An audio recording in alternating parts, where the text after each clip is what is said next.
Chicken sausage.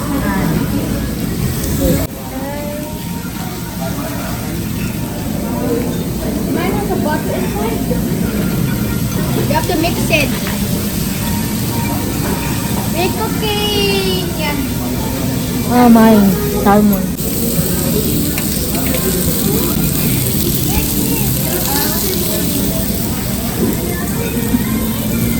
No, no, no.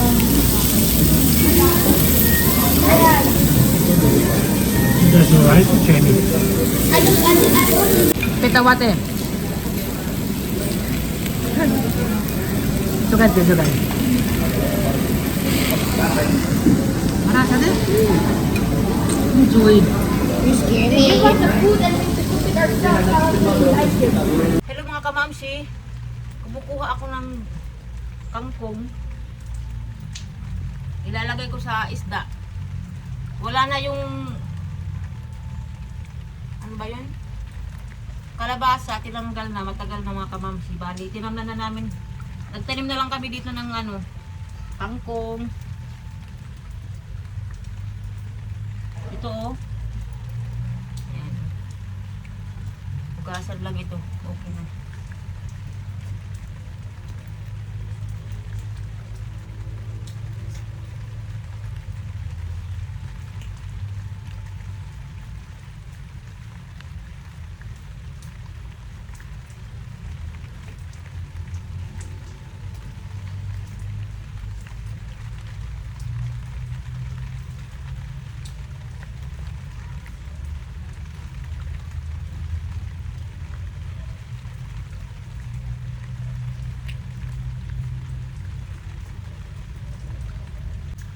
Panay lang ulan dito. Ito mga kamamsi.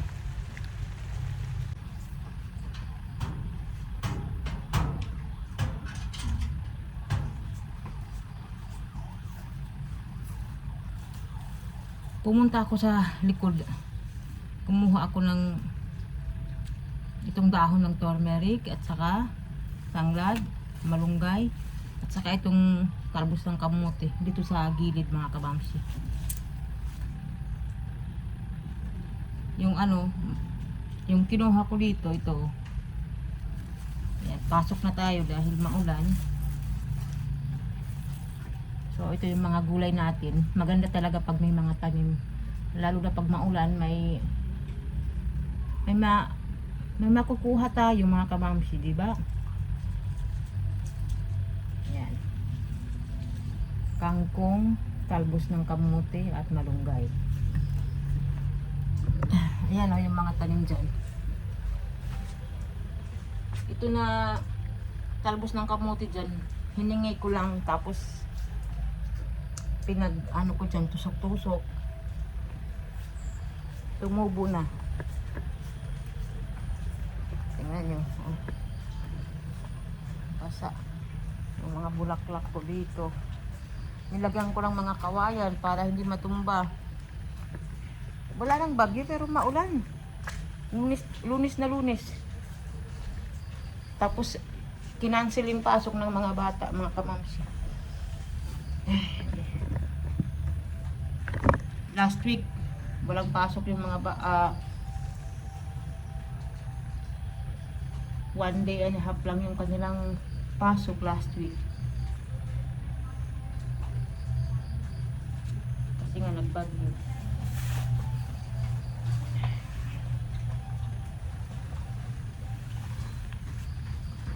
Pasok tayo.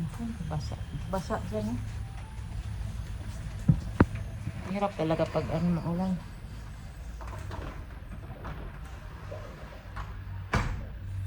Mga bata nandun. Hello, kiddos! Hi, Mommy! Kuya! Ano na naman ginawa mo? Ala, nag-cutics na naman. Nagkulor-kulor yung... Nagkulor-kulor sila ng kanilang paa, kamay, hala, sige. Color pa more.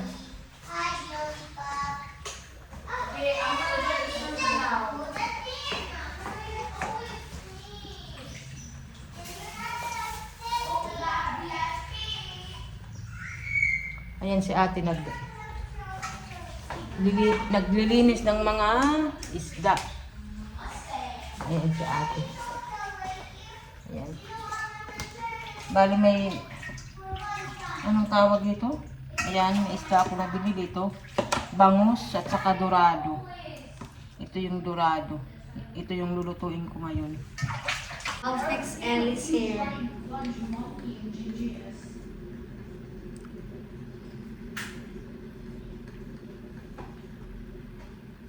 You're a princess?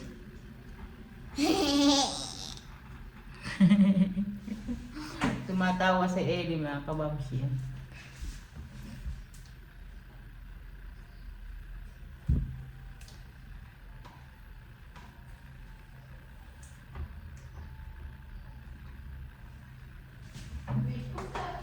Ano na ito? I do it na lang. Can I do it? I want Elsa, Elsa. Elsa, Elsa. I want big Elsa. No, sit down here, sit down. Come. Gusto niya daw Elsa, Elsa. Mana Elsa. Oh, what is that, Ellie? Olivia, come here, Olivia. What do you want to say? What? What do you want to say to our kamamsi? Say, kumusta? Mosa. We miss you. Please miss kamamsi. Ibo, Baby, don't move back. not moving. This is 150 calories. Ate, can you wait for me to eat? Yeah. Show to them. What is that, Olivia? Piatos. Piatos. You like chips. piatos? Okay. I love piatos. Piatos. Kukunin na naman ito ni Ellie ng buhok niya. Okay. Say bye-bye. Maganda, Ellie. Wow, maganda. Maganda. Si Ellie. Si ate lang. Hihimay ng malunggay na I'm eating now. after that drink water ha. Kuya, say hello. Hi. Come here. Hi. Si Kuya. Sit down here, sit down. Happy sila kasi binigyan ko ng piatos. Paminsan-minsan lang yun sila kumain mga kamamsi ng chips. Pag ano sila, pag behave, ayan, binibigyan ko.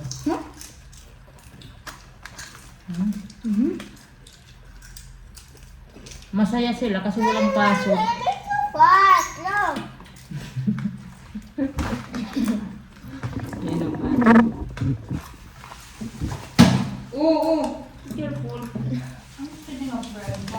Maganda si Ellie. Wow. Sino maganda? Nagsasagarap na yung Si Ellie. How about you? Maganda ako. Maganda ako. Gwapo si kuya. Oh, sabihin mo kay gwapo si kuya. Handsome. Handsome. Gwapo. Gwapo si kuya. Gwapo si Kuya. Maganda si Mami. Ah, thank you. Maganda si Kuya. Sige, sige. Kain pa. Bibigyan ko kayo ng piatos. More piatos. Piatos is actually very yummy. Magluluto na ako. Ito na yung mga gulay na nakuha ko. Yung malunggay. Ito naman yung isda na lulutuin ko. Dorado siya mga kamamsi. Masarap yan. Masarap yan kahit anong luto. So tara, magluto tayo.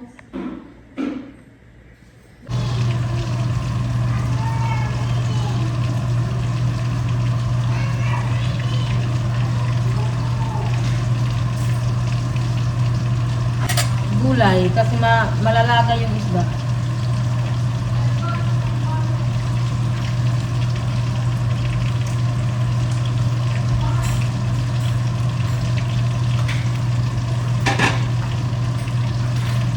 Pati yung malunggay.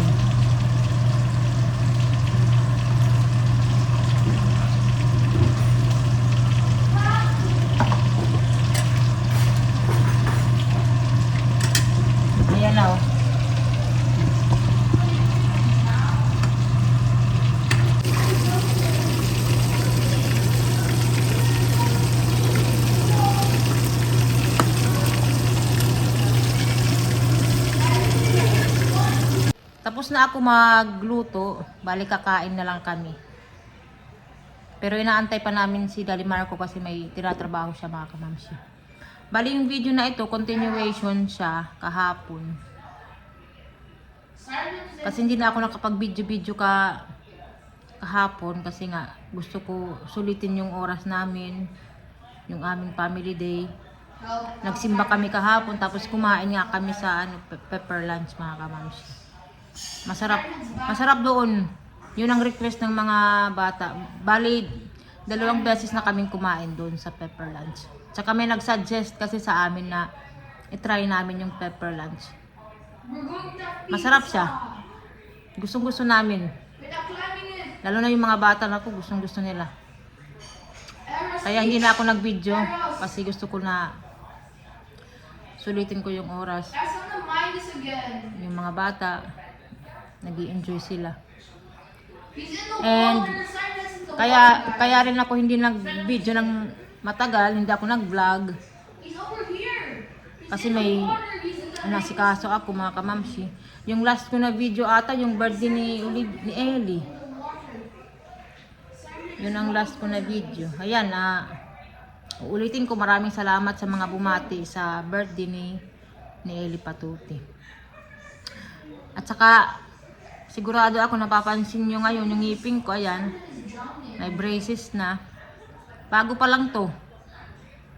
Kinabitan ako ng braces nung last Wednesday. Bago pa lang siya mga kamamsi. Mahirap, grabe. Siguro mga 2 araw akong hindi nakakain ng maayos, lugaw-lugaw lang, ganyan, oats. Pero ngayon, medyo nakakabawi-bawi na. Pero may sakit. May sugat, ayan. So, hindi siya madali pala. Mahirap. Baka sabihin ng iba, ano lang to, style. Well, hindi mga kamamsi, may purpose siya. Ayan.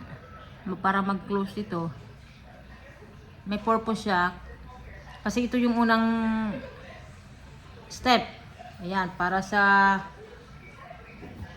ngipin ko. Actually, matagal na ito mga kamamsi na matagal na ito na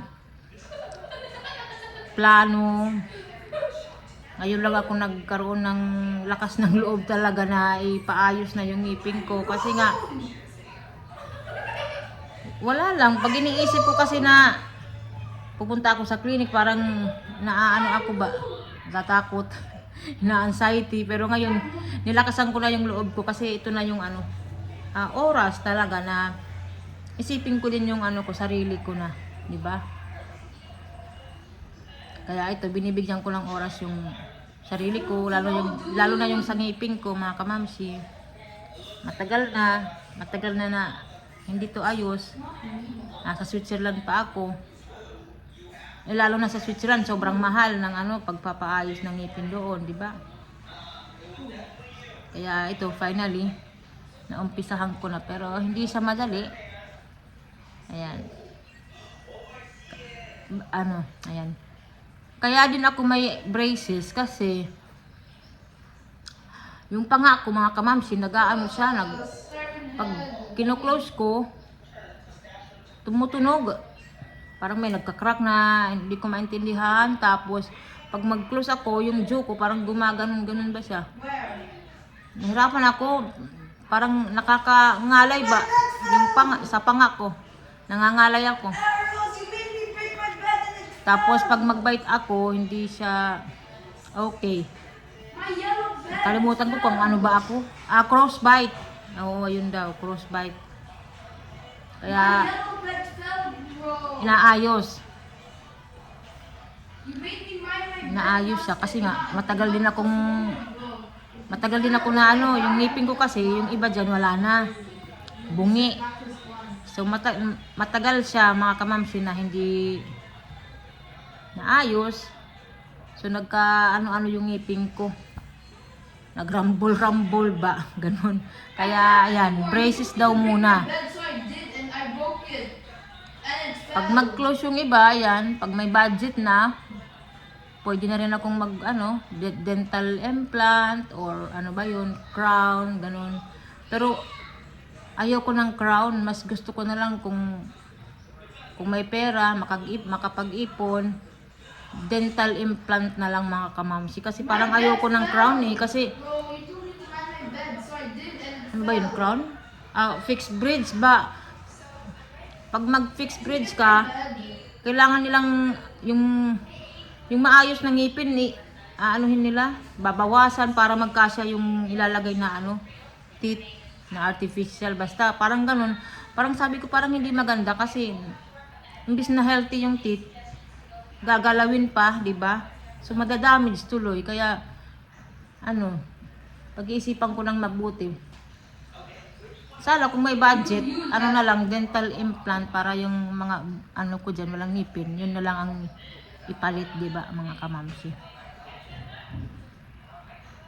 Kaya itong braces, yung kailangan pang ma-close, makakatulong ba? Mababawasan. So, hindi na marami yung mapapalagyan ko ng Kung mag-dental implant ako, hindi na marami. Hindi ko alam kung mag-close pa ba yung iba dyan. Pero sabi naman ni Doc, yung dentista ko, possible pa kasi, kuya, maliit lang yung naman yung gap. Pero yung iba na malaki na yung space, hindi na okay. So ayan, naka-braces tayo mga kamamsi. Pasensya ha sa pagsasalita ko kasi bago pa lang. Minsan hindi ako makapagsalita ng maayos. Ayan, so ito yung ito yung ginawa ko nung hindi ako nakapag-vlog. Tapos mayroon mga rin iba na inasikaso ko. Nag-apply ako ng national ID. Tapos nag-renew ng passport ni Olivia. Ayan. Mabuti na lang na may na dito, DFA sa Tacloban. Madali na lang. Alam niyo ba nung nag-renew kami ng passport ni Olivia? Nung pinicturan si Olivia, daming tanong. Tapos sabi pa, totoo daw ba yung pilik mata sabi, ma'am, totoo ba yung pilik mata ng anak mo? Sabi ko, oo naman. Totoo yan. Hindi pa naman yan maglalagay ng mga ano-ano dyan, yung artificial ba na di ba? Eyelashes, mga kamamsi. Kasi bata pa yan. Nagtanong lang siya kasi ang haba ng pilik mata ni Olivia. Nung nakita ko sa picture, talagang halata, nakikita. Akala niya baka naglalagay na si Olivia ng yung artificial ba, mga kamamsi. Sabi ko hindi. Natural lang yan. Kasi ang pilik mata ni Olivia, maganda talaga, mga kamamsi. Na yan, parang ganun ba? Naka-curve na yan ang maganda. Kahit hindi na i-curve ni Olivia yung kanyang pilik mata, na siya. Curve talaga, maganda. Actually, silang tatlo, ang gaganda ng kanilang mga pilik mata. Pero si Olivia yung talaga, curve na curve. Si Olivia naman, si Ellie naman at saka si Jamie, mahaba at saka makapal yung kanilang pilik mata. Si Olivia hindi masyadong makapal pero curve. Yun ang pagkakaiba. So naisingit ko lang, mga kamamsi, kasi hindi ko na-expect na itatanong yun sa akin ng doon.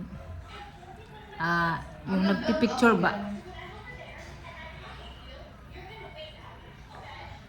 So ayan, yun lang yung ko, chika ko. Itatry ko mag-vlog. Pag kaya ko, mga kamamsi. Lalo na ngayon, maulan. Minsan, parang wala ka namang sakit, pero feeling mo may sakit ka dahil sa ulan. Si Daddy Marco nga, siya ngayon. Mahina kasi nga dahil sa ulan-ulan. No, we're talking about the other one, not that one. Sana bukas hindi na mag-ulan-ulan. O sa mga susunod na araw. Kasi yung mga bata, hindi nakakapasok ng maayos. Si Ellie, walang pasok kanina. Kasi papaalis na dapat kami, nag-message na walang pasok. So, hindi na naman nakapasok si Ellie. Kawawa. Ayan, so, thank you so much mga kamamsi. Salamat sa patuloy niyong panonood ng namin vlog kahit hindi ako nakag-upload nitong mga nakaraang araw, nakaraang linggo dahil may inasikaso lang ako. Ayan. Inasikaso ko muna yung sarili ko mga kamamsi. Bigyan ko naman ng oras yung sarili ko, 'di ba? Mahalin ko muna yung sarili ko. Mahirap na. So, ayan. Thank you. See you sa next video. Bye-bye.